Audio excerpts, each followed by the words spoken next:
Well, tensions are boiling over at City Hall. There's a clash between Cleveland City Council President Blaine Griffin and the Bibb administration over a council employee's access to the city's public records database.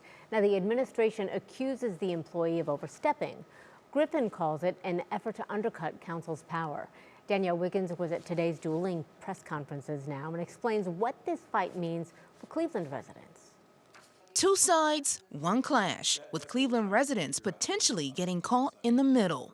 There are a bunch of loose allegations, and the fact that somebody, message boys, had the audacity to try to tell the council president, to try to tell Blaine Griffin, that if I don't do something, this is what they're going to do. Screw them.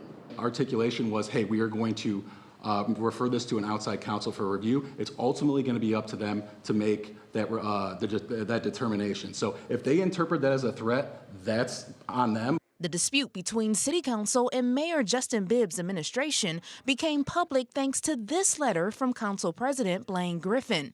In it, he claims the Bibb administration demanded that Council's policy analyst, Steve Riz, be fired for accessing files from the city's public records database. Riz was granted access to the database in 2017 by a previous administration. That ultimatum was fire an employee immediately, or the administration would go public with accusations of him improperly accessing confidential files. They even threatened federal prosecution.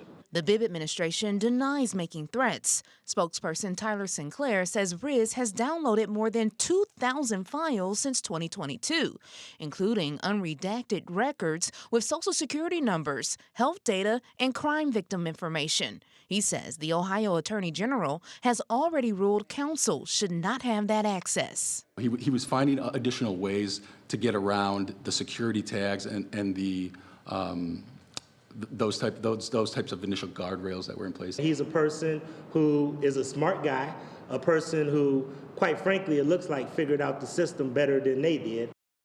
And the administration has paused Riz's access to the database known as GovQA while outside counsel reviews the issue. Griffin says he found no wrongdoing, so Riz is still on the job. Danielle, the relationship between council and the administration obviously looks quite fractured. How do they plan to work together for the people of Cleveland?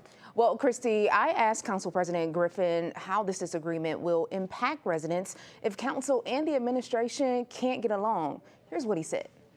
Council and administration have had times before where we've had disagreements. We've worked them out.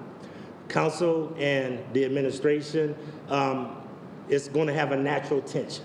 I'm going to do my best because at the end of the day, the residents are the priority, but we are not going to be disrespected by any member of the administration.